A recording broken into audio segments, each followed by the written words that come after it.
Afterward, to vote for one. Okay, there's going to be a contest for the most appreciative person in the audience. I will write a poem for you about anything you want. Your dog, your house, your car, your personality, your hair color, anything like that.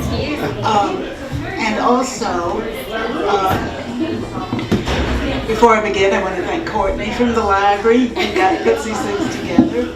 And Mike Santone, who must be here somewhere, who got me involved in it. I haven't read here in a long time, so I really appreciate it. And at the end, I will ask you if there were 3 poems that you really hated, and you have to tell them to me by name, okay? And there's a prize for that as well.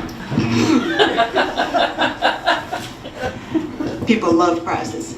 The first poem I'm going to read is about Ruby, who is sort of my alter ego, I wish. I mostly recall Ruby perched like a bug on the hood of that tan Ford, always whining for a Coke. Nothing she ever had was enough for Ruby. She thought she deserved it all. Miracles come like that, aggravating and homely. Ruby was the only one got out, nagged herself into that beauty school, did real good, dyed her hair orange and went down to El Paso complaining all the way to marry the sweetest boy in Texas. She come by the house last May, got herself 2 little rat-faced boys. That husband of hers still all smiles. I swear, Darnell, ain't one way to guess what God's gonna love.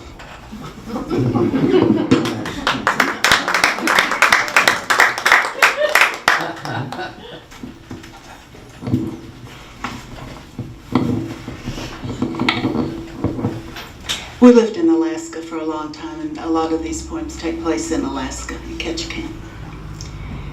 February.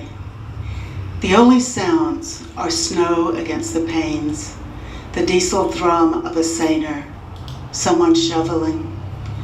We're waiting in this slow lengthening of days to be amazed again by spring, by sun-thrown shadows flashing across the walls.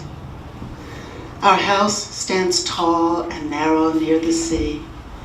It is filled with light in the season of light, and in these dark months filled with memories. In a blue chair, the little dog stares from the window, waiting for one of us to stroke his shining head. The days are long for him too, the cold and darkness difficult to endure. Our hands now are all he remembers of warmth. Our hands and the occasional patches of winter sun laid like blossoms across the bedroom floor.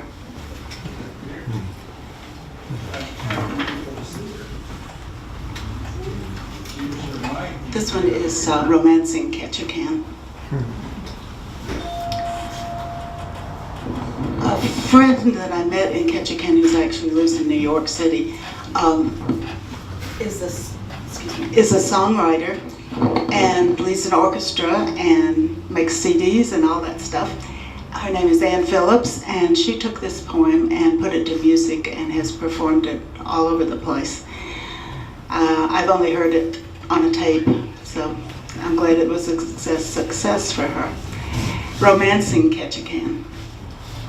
A pendant of rain swings across the narrows, collides softly with the mountains, almost merging, then separates, swings back again, uninterrupted, a pendulum of sleep.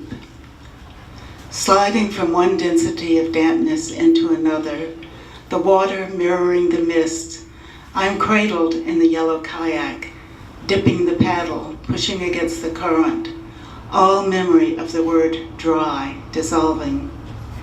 I've left the high desert, the relentless sun and blue, wanting to extend paradise, to cup dampness in my palms.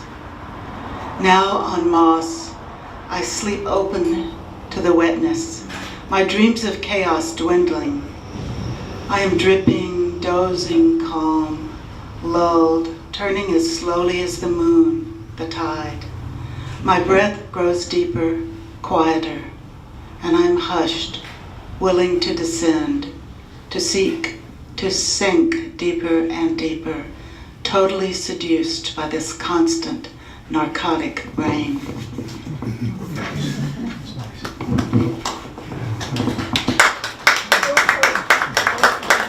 Nice.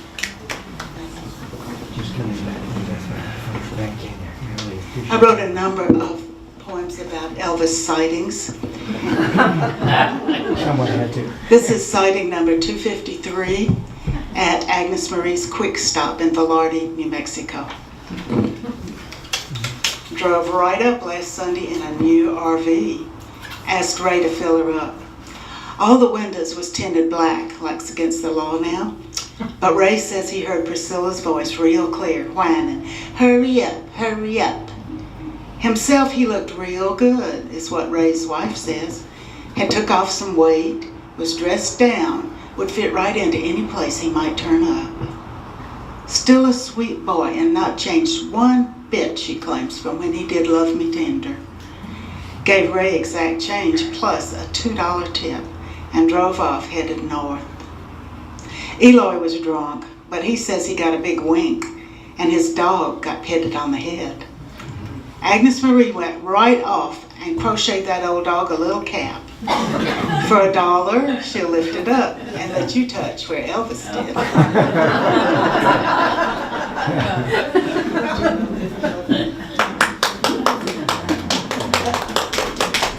We loved it.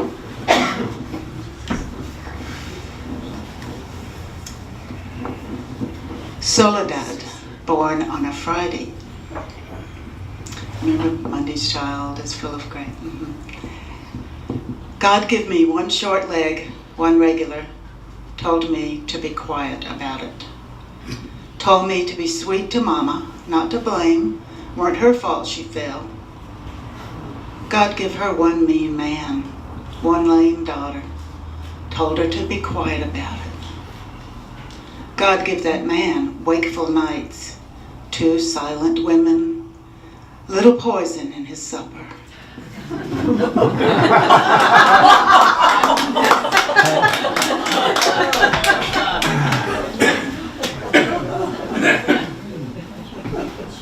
Just a second, help.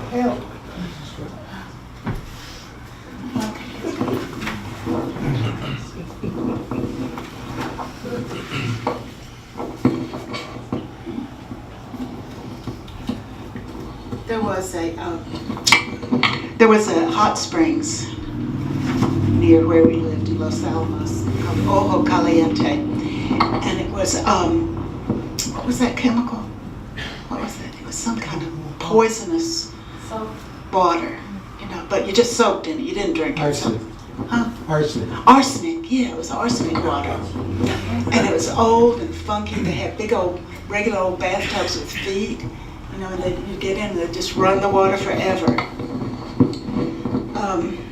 Ojo Caliente, January 16. We sprawled, stunned by heat, by slices of lemon sun and dripping water, wildly naked in this gloom. We are so pale and varied of shape, of dream. We whisper, our exhalations falling soft like snow. We have laughed and told loud stories, have lain heavy with other bodies. Our bones melt now, the questions are hushed. We rest, a room full of gentle cats, smiling like babies, knowing how wonderfully sweet we are, how loving we have become. We might be angels floating in the quiet and steaming air. Phil and I had our introduction to Alaska, never dreaming that we would go there to live, but we took a kayak trip with his son Adam and one of his friends who didn't like getting wet, little did they know, and 3 other couples. So we took the state ferry up and got our kayaks off and went around. This is Glacier Bay, Muir Inlet. In that week, we wandered among fractured stones, drooping clouds settling in our hair. Icebergs dripped onto our sunburned lips, and we shivered in the sunlit midnights. In that week, we floated luminescent, adrift in the breast feathers of 1,000 white seabirds. Startling seal after seal after seal, we paddled our fragile boat far above the massive bodies of the black whales, their silent, deep journeys pulling the current southward to the dark Pacific. Somewhere along the water, I began to pray that the slow and melancholy slide of the glaciers would enter my dreams, would forestall the swiftness of the nightmare tides and our inevitable return to cement, to incandescent light. In that week, I came to know, too late, that the twining of the alder around my ankles was not an empty gesture, that no one had meant to come there, that no one would ever agree to leave. Thank you. I'm glad y'all like this. Here we go. I count Ketchikan as so far my favorite place to live. But, you know, I was so happy there it could have been anywhere. This is called Trueest Love. Friends, I am so in love with this place.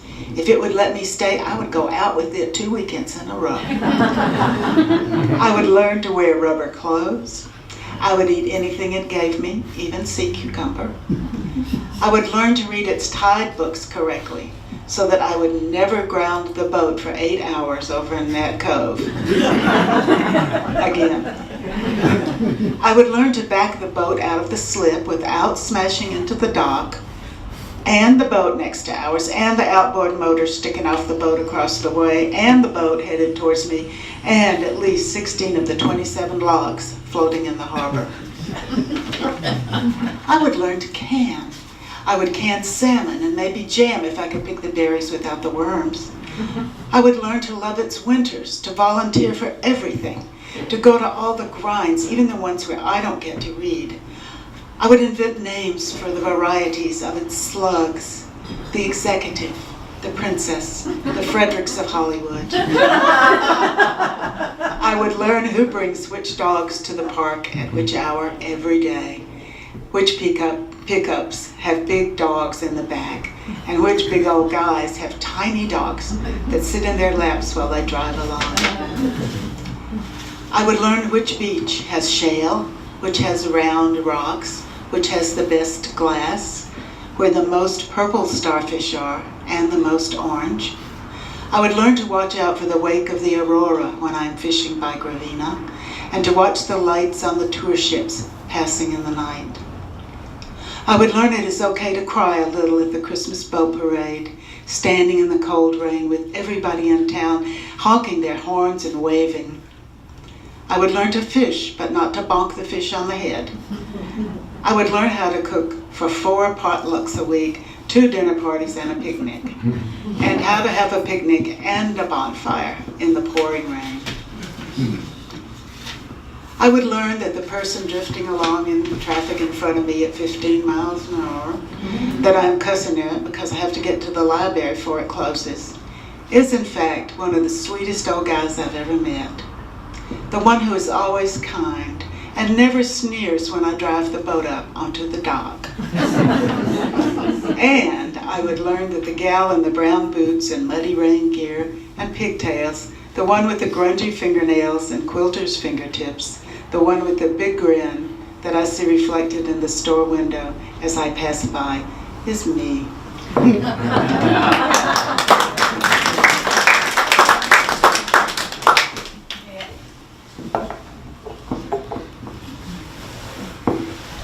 The first dog I read about was Louie, our Jack Russell. This is about Minnie, who is a mystery breed, but gorgeous. A few words from Minnie. Oh, how that woman exaggerates. I never truly run away. I run, then return. Sometimes I stay a little too long and she gets anxious, drives all around town yelling for me, asking people if they've seen me. A coyote-looking dog with a long curly tail, brindle hair, and tiny beady eyes. Nobody ever admits to seeing me. Maybe they don't. I am so incredibly fast. I don't run away to escape her anyway. I just run to run, my ears flopping in the breeze, my skinny legs just a blur. I run down to the creek and take a dip, scare some ducks, drink a little, then go home. She is such a pushover. When she sees me coming up the driveway, she begins to love me more than ever. I admit I laugh at her and at me. I'm a clever girl and I've got it good.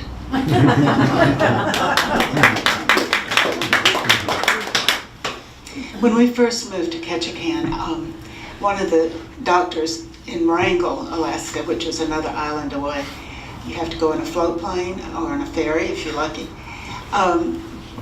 invited us up so he could meet Phil and he could show Phil the medical facilities in Wrangell. So he took us on a tour of the hospital, and in one room there was a man who had he was in vegetative state for 8 years after nearly drowning. So near drowning is a specific affliction. His name was Harry, and this doctor up there, who was fantastic, walked us through the hospital and we got to meet Harry.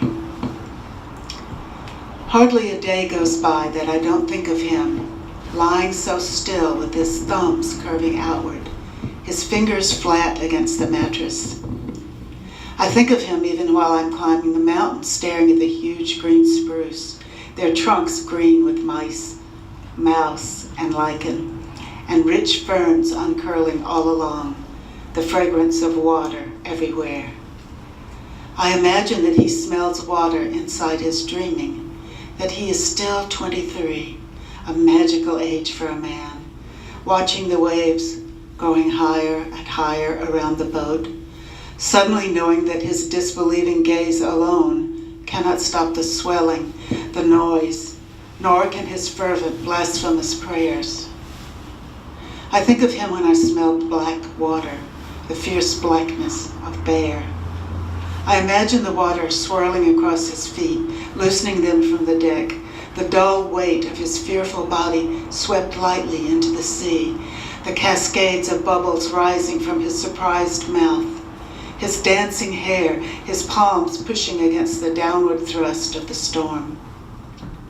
I imagine his father's face filled with rain and grief, trying to see him, trying to find him huddled within the swells, cradled in some gentle pocket of current, and seeing nothing but the stinging rain. His tears and curses soundless in the surprising, sudden darkness, until something flashes, and it is a leg or an arm, a piece of flannel or a boot, and the two men left on board grab the gaffs and swing madly at the thing, rising and falling, swirling away and near, until one finds hold, and they pull and pull, then make the long, cold journey home, silent and staring at Harry, who is leaking Pacific from his ears and his nose, his jaw slung open with surprise, even now, 8 years later, in the narrow bed in this yellow room, where we move with careless gestures, with open eyes and wonderings, discussing the pallor of his skin, the wonderful green tinge of his eyelids, the stillness, how absolutely undemanding the body can be, near drowned, simply longing for sleep.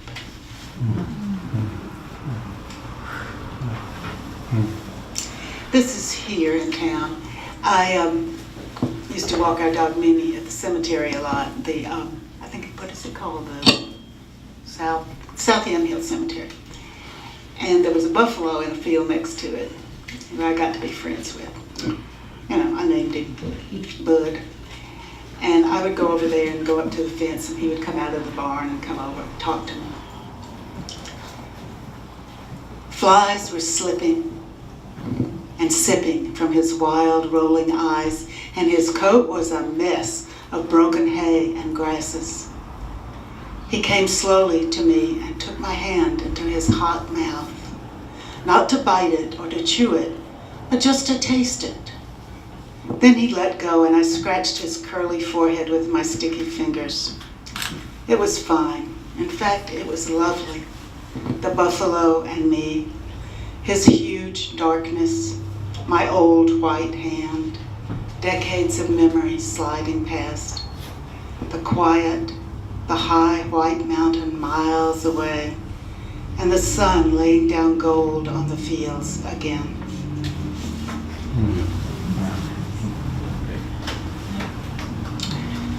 Saint Anthony is one of my favorite saints.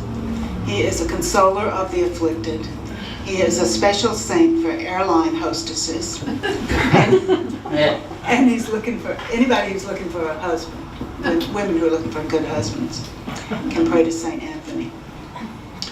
So this is consoler of the afflicted. This takes place in the A&P grocery store in Ketchikan, but it could be anywhere here. I saw St. Anthony last week in the produce section of the A&P. His famous kindness shone out, reflecting off the tomatoes, lending them a sort of unearthly glow.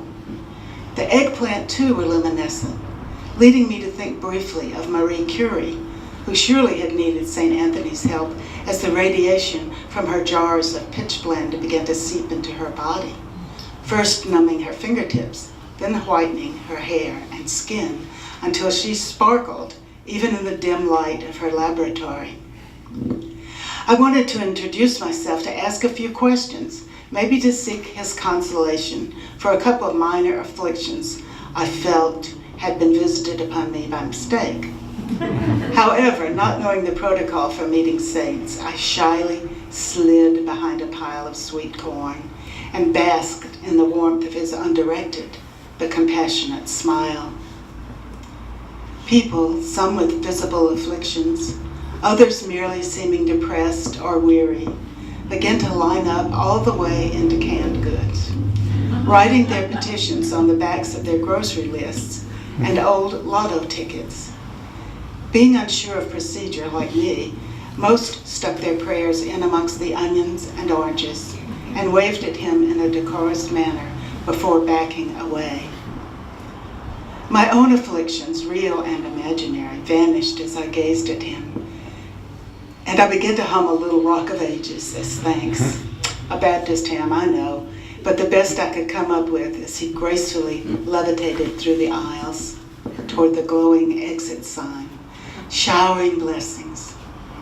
He bypassed the cashiers entirely as far as money was concerned, but did give them little taps on their foreheads and chose paper over plastic. Everyone seemed satisfied, yelling, "Come back soon," and flashing those big A&P smiles.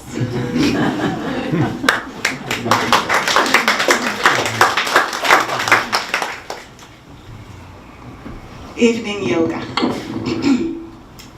The universe inhaled. An enormous gulp, and of all the breezes and stars, nothing moved. Oaks halted mid-sway, silty streams dammed themselves, and small animals paused mid-scratch. Larger creatures stiffened where they stood and experienced the Buddha-like awareness of their not breathing. Then, all at once, there was a rackety chorus from down by the river, as if every tadpole in the county had hatched and was ready for action. In response, the universe exhaled, and insects chattered, goading the froglets onward to victory. The deer resumed their dreamy munching. The wind blew the maples around, and the major constellations spun silently into their patterns of gods and swords. Then rain fell, and the earth sizzled and fizzed. Limbs dropped from a few of the older cedars, and waterfalls appeared where pools had lain. Small newts washed away, headed for strange mud, and large raccoon families trotted north from careful gardens all over town. So much movement began that the earlier stillness was like a dream, one of those where you're frozen, then mysteriously begin to fly, and to flap your heavy arms like wings heading for your own idea of heaven.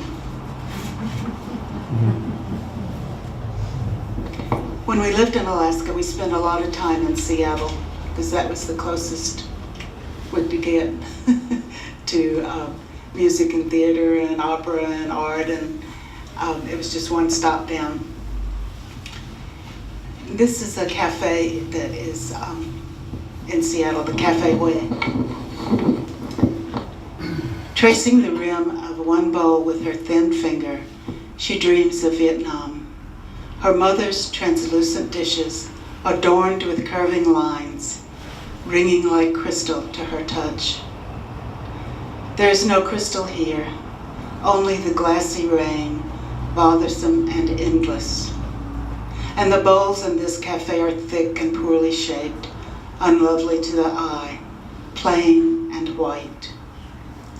Still, she spoons them full of fragrant soups, noodles bejeweled with lemongrass, boiled crab, and sweet cilantro.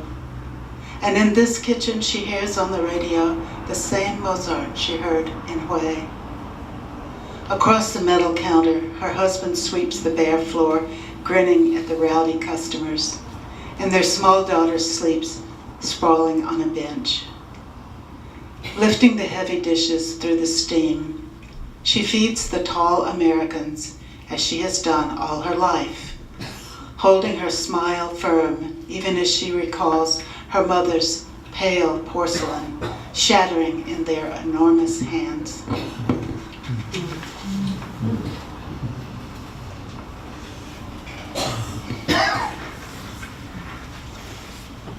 We love Quintana Roo, Mexico. Road in Quintana Roo. Like most roads around here, this road has no destination. It simply slides close to and through a few small settlements, then stops. Here at the end of the gravel, there's nothing but jungle past the windshield. Shards of sunlight fall from the high canopy, through the leaves of the lower trees, and onto the hood and the roof of the car. At this point, many people feel jubilant. They believe that tiny sparkling gifts should be hanging from the limbs of the ceiba trees, and that a large colorful shrine should be built honoring Saint Anthony. Others feel suddenly very sad, reminded of lost dreams and unfulfilled ambitions. They hope that no one they know recognizes them taking the hard right from the highway onto this road. Some will attempt a tricky 8-point turnaround, laughing at their awkward maneuvers. Others will put their cars in reverse and back slowly and carefully all the way to the asphalt in clouds of concealing dust. Don't imagine that these people are special. What they have done in a few hours is both amazing and ordinary. The gravel road is simply a path that leads, as all roads do, to whatever they wanted to find, whatever they were ready to discover, whether they knew it or not. Sorry. I actually wrote this on the airplane leaving Mexico. I looked down and saw this road. That was it. Cradle Epiphany. Imagine waking up younger, your thumb damp and calloused from being in your mouth so long, your hair pale, the skin smooth and fat over your knees and elbows, little pearls of sweat in the creases around your throat, and hearing the party sounds from the living room, the clatter of dishes and bracelets, the sloshing of drinks, and above the murmuring conversations, the occasional bright shriek of your mother and your father's Methodist chuckle. Even knowing that the fragrance from the tea olive near your window will come to you on every breeze all summer long, and that your sister is sleeping nearby, you feel sad and begin to weep, because this is the first time you've understood loneliness. And no matter who comes now and tries to comfort you, saying, oh, everything is fine, they will never leave you, Your sweet infant self has sensed the beginnings of despair and knows that for all the years to come, you will do anything to be always present in that glittering, noisy room where your wonderful party is.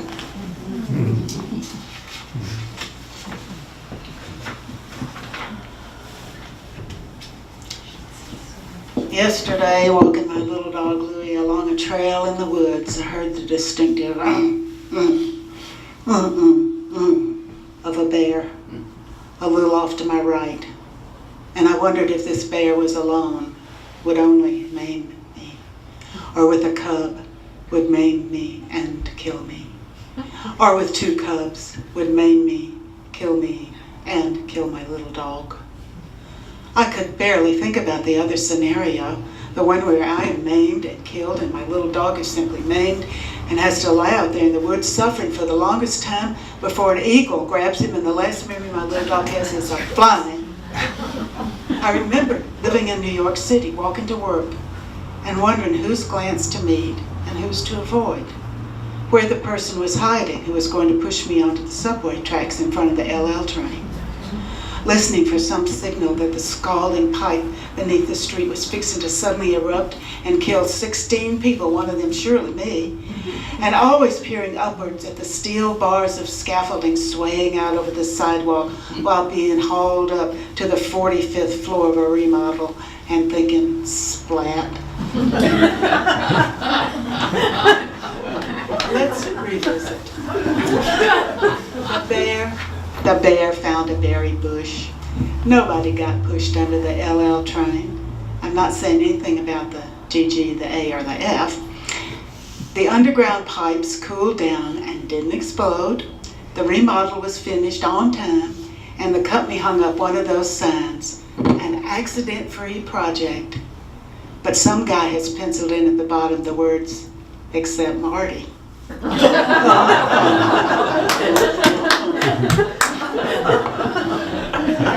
Oh, dear. The last one is an admonishment. When bitten by the crocodile, I must remind you all to smile. And as he chomps about your knees, to sweetly ask him, if you please, I'd like to keep some parts intact, all the rest of them, in fact. Speak kindly to this omnivore. Remind him there are fish galore beneath the waters wherein he swims. Relax your jaws, resume your grin. Obey your parents, errant child, and do not tempt the creatures wild, or else one may devour you whole, from top of head to sneaker sole. Oh, toss them cookies, bones, and cake, but dear boy, for heaven's sake, don't put your toe so near the shore, or you won't be a child no more.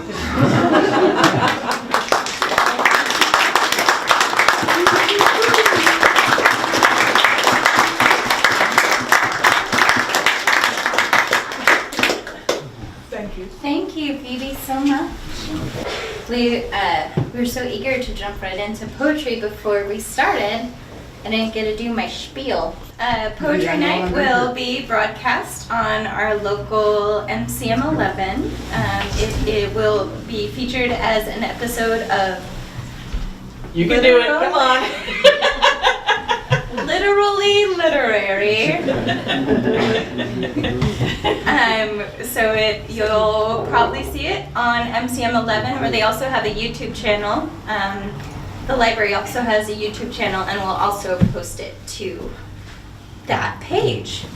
Hi, I'm Courtney from the McMinnville Public Library. Thank you all for coming tonight. The next part of this program is going to be the open mic from the audience. But before we get into that, I wanted to just let y'all know about, so in a week and a half or so, the library is starting their summer reading program. I'm especially excited because the theme this year is Libraries Rock, which actually, the children's librarians have done some really cute stuff with geology, but I'm kind of preferring to go with the rock aspect of it. But we will have, if you enjoy reading for pleasure, I don't know, this crowd doesn't seem much like the literary type. Sarcasm, sorry. If you enjoy reading, we encourage you to come to the library. We have both either online or paper. Log their reading. Last summer we did a most pages read contest, and the winner read over 24,000 pages between June and August. If that sounds like you, I invite you to attempt to beat that. Actually, she came back for the winter reading program and then read 32,000, but we're not counting that because it happened in the winter.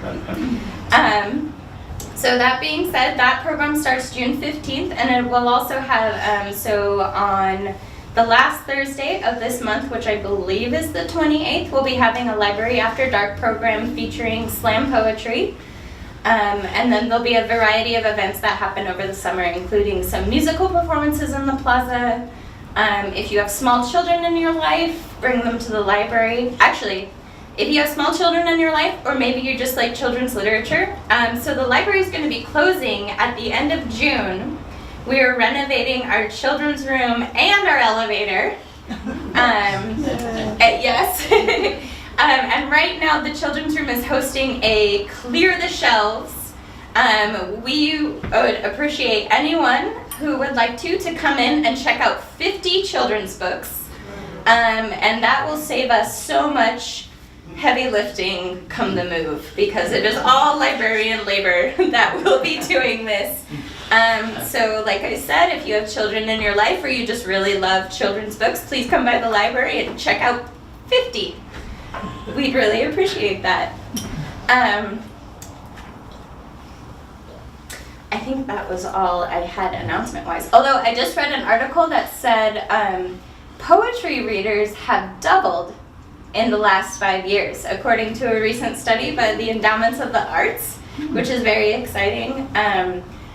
But it says that part of the reason that is now is thanks to the rise of social media, because poetry is now so much more dispensable to the general public, because most people aren't going to read a full paragraph, but you include a poem that's 6 lines but just as powerful. So that was exciting and inspirational. Thank you for being a part of that, Phoebe.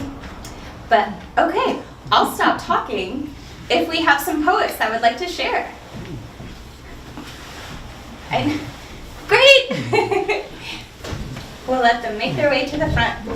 Can you hear me in the back okay? Because I evidently can't read poetry one-handed. My name's Dave. I'm a teacher right down here at Dunaway, and my goal for 2018 is to actually put something in print. I have a working title called Poems from the River, the Classroom, and Other Sacred Places. These are about 2 of my students that I lost along the way. The lost boy boasts of walking on the wild side, while his code-broken dignity crawls back from the dregs. Mistaking bravado for bravery and acts of idiocy for acts of adulthood, he crossed another line. The steep descent of his decline, adding fuel to the fire of his demise. He smoked, he drank, or tried a new drug today. Tomorrow he will pay the tragic price, laying down another piece of innocence, sacrificing it on the altar of indulgence, looking for one more way to dull his pain. He thought he was tough, this lost boy, reenacting the ego-driven play. For a moment joy, for a lifetime loss, one shackle or another awaits.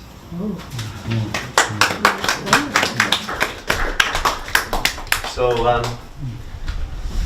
that one reflects a real student. This one reflects one of my worst nightmares about a student. There's a tradition in some cultures and religion about 3 deaths, and this is the girl who died 3 deaths in one day.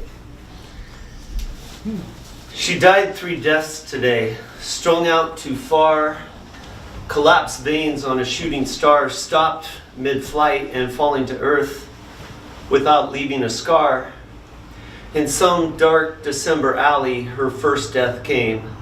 Snow on her skin and ice in her veins, finally completely numb to the pain. A tired heart too cold to flail, full of empty spaces, fails to beat one more time. The second death, burial, came slow beneath the falling snow. A gentle, cold tomb embraces, smoothing out the edges of her emaciated face, whiting out the garbage and stifling the stench. Wrapped in linen, mummified, her soul leaves this place. The third death, they say, comes without pain. It's the day when someone last breathes your name. A police clerk types it and files it away. No one cries at her unmarked grave. Reduced to paperwork and ashes, she fades. The girl who died 3 deaths in one day, and I forgot to remember her name. Thank you very much.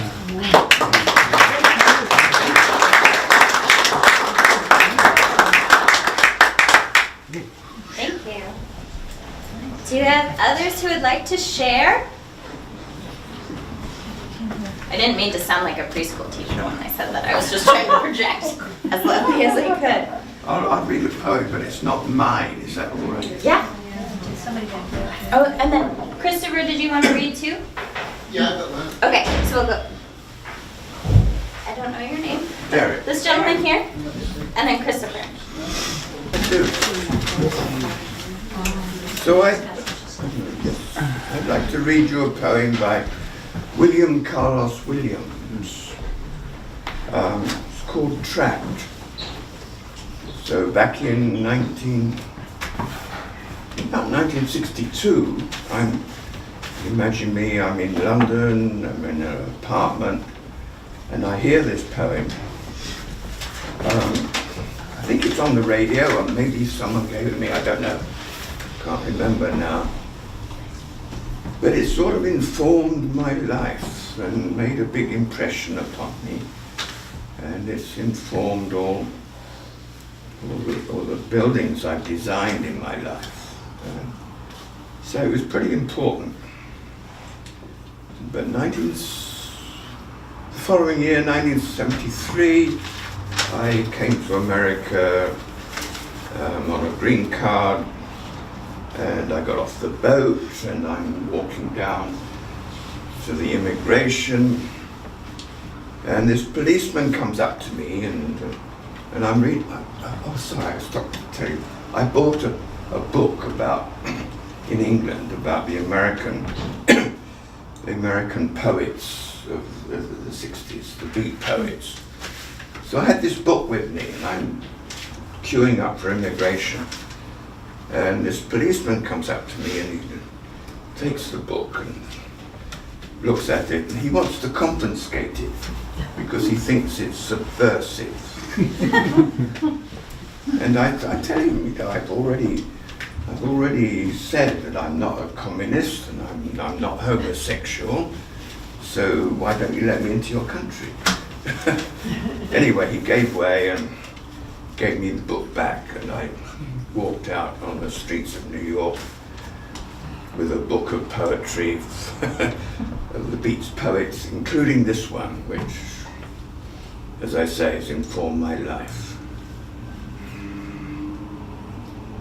I will teach you, my townspeople, how to perform a funeral, for you have it over a troupe of artists, lest one scour the world.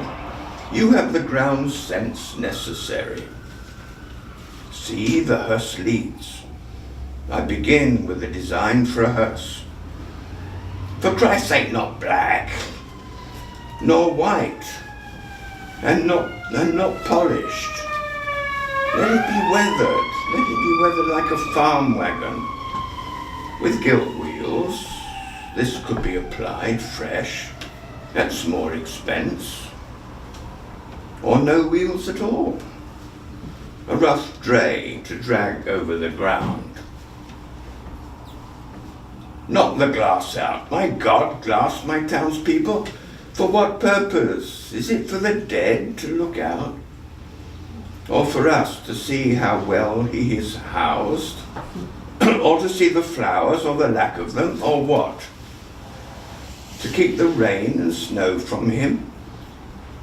He will have a heavier rain soon. Pebbles and dirt and whatnot.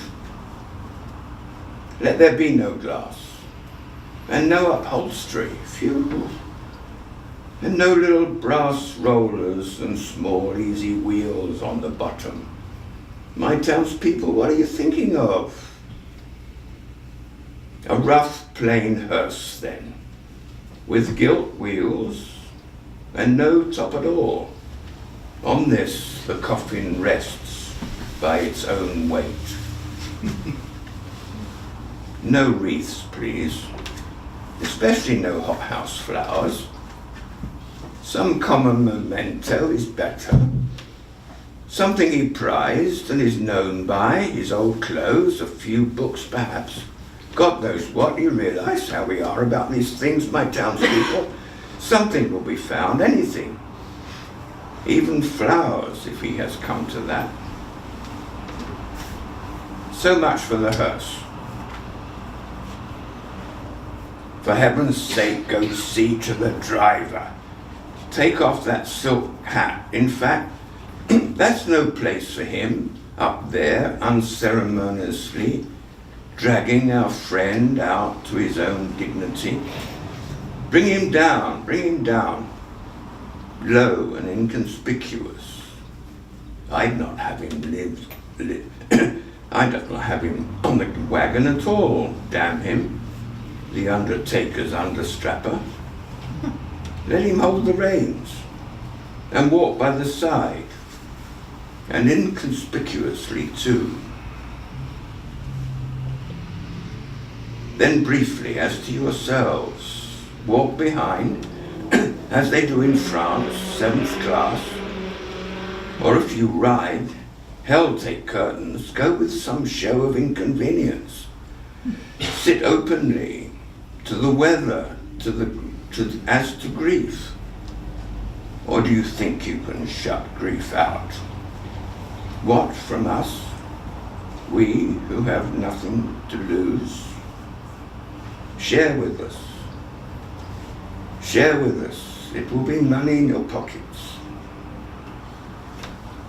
Go now. I think you are ready.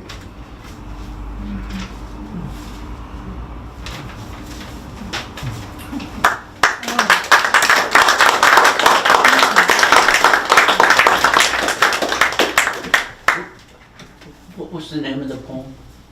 Tract. I don't understand why it's called tract, but I'm not American, so someone tell me.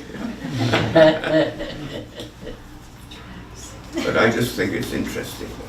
I do too. Thank you. Inform my whole life. Thank you. Thank you for letting me read it. Of course. Thank you, Derek.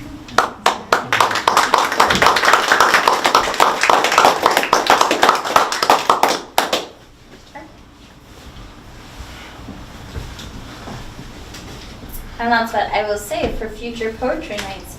You do not have to read original works. Oh, really? No.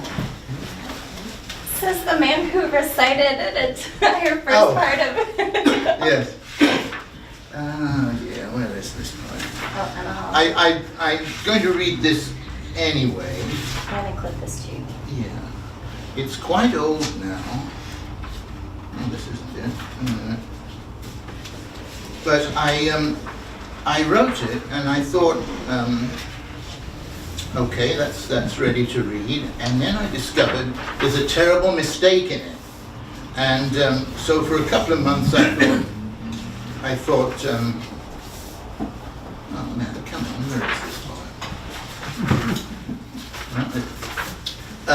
That, that I would fix it, that I would rewrite the the relevant part.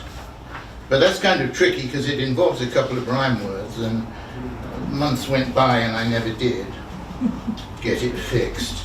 So I'm going to read it as it is with the yes, here it is, with the mistake in it, and then you can see if anybody knows what the mistake is. It's kind of an obscure and literary subject matter. I don't know if I ought to say anything about this. It's about a woman who was involved in Irish politics at the time of the struggle for Ireland's independence from Britain. And she's a minor figure, not a footnote, but definitely a minor figure. Constance Countess Markievicz. Someone nods her head. Anyone else know who she is? Yeah, I didn't expect anyone to. That's great. She was someone that W.B. Yeats knew, and what interested me was she started out she was the elder daughter of Sir Henry Gore Booth, who owned the mansion of Lissadell in County Sligo in the west of Ireland, and so he was the landlord class. He was the gentry, and the Irish gentry at this time, Edwardian times, right, were very into being just like the British upper class, and they were mad about horses, for example. So she started out that way, being like a Victorian lady, tea on the lawn and riding her horse to hunt meets and things. But then she broke away from that. She went to art classes in Paris, and that was where she met her husband, Casimir. And then she came back to Dublin and got involved in nationalist politics and in social work as well. And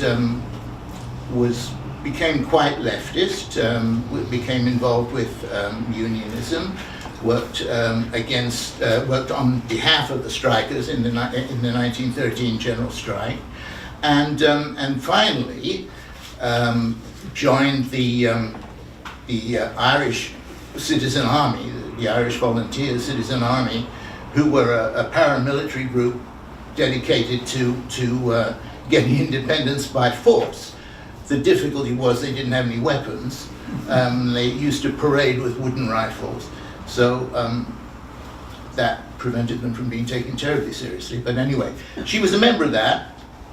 And eventually, of course, the Citizen Army joined with the IRB, Patrick Pearse's lot, and they actually did have an uprising in 1916, which was poorly planned and poorly executed and didn't succeed. But what happened was that the British Parliament made the colossal mistake of handing over what to do with the rebels to the army itself. And so predictably the army gave them military trials where they didn't have a defense, and then singled out 15 ringleaders and shot them by firing squad.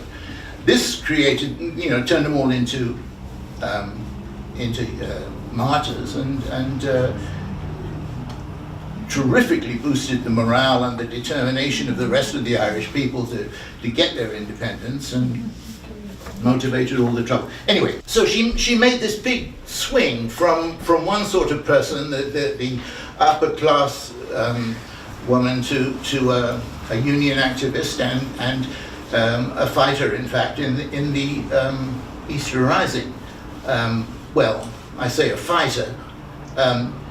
She was in charge of the unit that was supposed to take over the College of Surgeons building. And on the morning of the Sunday, 22nd of April, they marched down there. And there was a policeman on guard at the door. Well, there's no record of any dialogue that took place, but I suppose it was something like, I'm Lieutenant Markievicz of the Citizen Army, and I've come to take over this building and occupy it. And I'm sorry, madam, the building is closed on Sundays. You'll have to come back. But anyway, her reaction was to pull out a revolver and shoot the policeman through the head. And she then apparently, and this is very understandable, I think, she shrieked at the top of her voice, "I shot him! I shot him! I shot him!" 3 times, which I think is a good example of William Empson's 7th type of ambiguity. It seems to me she must have meant, "I shot him. This is real. I've proved that I'm not a phony. This is, you know, this is blood and real life and determination." On the other hand, oh my God, the man's dead. I've just shot a policeman. So, W.B. Yeats knew her and mentioned her in several poems. The first one he wrote was his poem Easter 1916. That woman's days were spent in ignorant goodwill, her nights in argument until her voice grew shrill. What voice more sweet than hers when, young and beautiful, she rode to Harriers? That's about Constance Markievicz, and it sets the pattern for his idea of Constance Markievicz. It's a before and after story. She's, first of all, she's the member of the Anglo-Irish Protestant ascendancy. That is the landlord class, the well-off people with British connections who more or less run things. And then she becomes ignorant goodwill. She means well, but she's got it wrong. Yeats did meet her one time, no, several times actually. See, he also was counted as being, what? We would love to hear the poem. All right. The line, see, this first line is Yeats' first line, but I've added one word to it because I'm going in 5 beats since he went in 4. The light of summer evening, Lissadell, long shadows stripe the level lawn without. Tea would have done for their elders, no doubt, but Yeats and Miss Gore Booth sip muscatel. The coming season's programme at the Abbey, an ambitious one, for our means are small. His smoking jacket's looking slightly shabby, but Yeats is a bohemian after all. And he's aware that she is beautiful, which lends a subtle ardour to the pitch. Did she then first see as transmutable her life and fate, surmise a choice of which? When did the deviance start? How did she plan successive gauche refusals so to raise her spirit to a purpose higher than gaiters and costume à la japonaise? So, Connie, you're our new woman, are you? Friendly parental raillery, not meant one bit to cut, as it did, nor to argue, still part of a foregone disappointment. But clad in volunteer tunic with jodhpurs and wide-brimmed hat with feather when she shot the poor constable point blank, it isn't obvious she'd quite committed to discarding motley. That's it.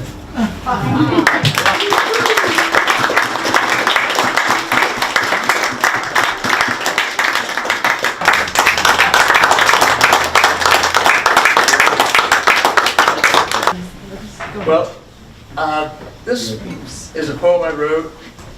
It does relate to a little bit of travel, but not across the pond, quite a smaller pond. My wife, I'll give you some background. My wife happens to collect little frog figurines, and a friend of ours, knowing that, decided to bring a little souvenir back. And so, as kind of a recognition of that souvenir frog. From where? This poem. Okay, so this is called License to Croak. Your Secret Service is requested. The utmost caution is suggested. It could be dangerous if you're interested. Your mission shall be tracking down frogs, whether laying on lilies or asleep under logs.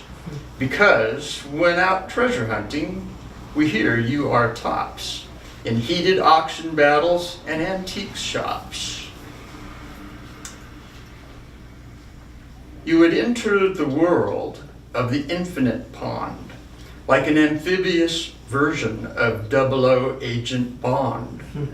A lethal weapon, a magic wand. To accept this assignment, one must quickly respond. You would master the game of croak and dagger, order shaken martinis, yet never stagger. There's a course of martial arts anatomy at the Frogworth Bureau Academy. You'll learn swim jitsu and karate hops, how to survive poison arrow drops. Your wardrobe will consist of smooth green clothes with webfoot flippers covering your toes. Once you've earned the license to croak, you can make a big splash, and that's no joke.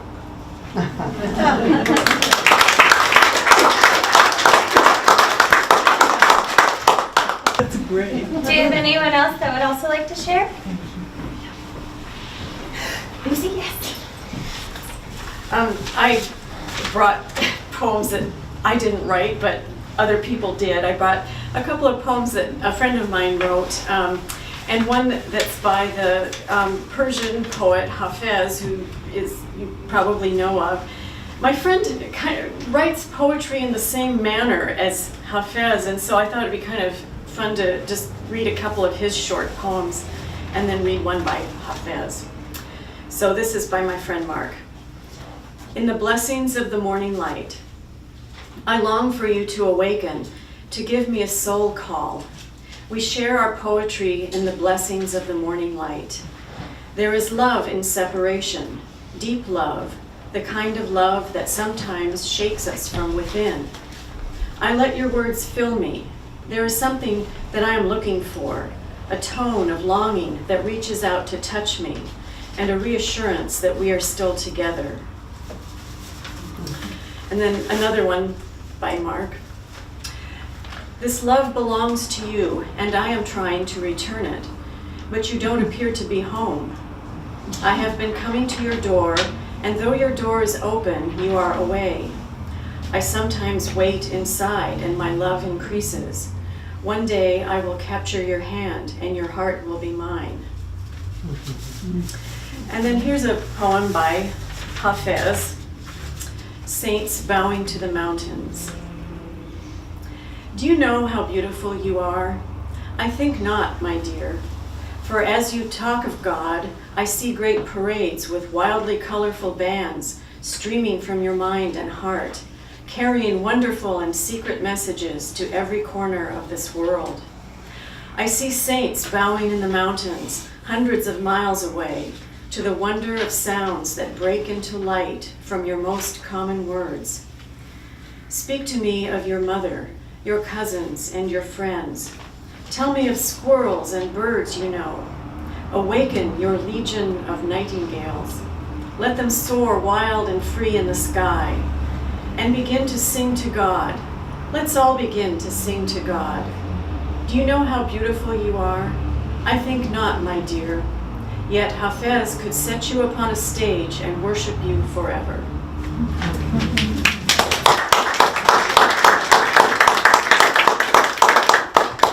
Thank you. Do we have others who would like to read? I wait for the requisite awkward 5 seconds to make sure there's no one that decides. Okay, great. Well, thank you all so much for coming. This is our last poetry night for the summer.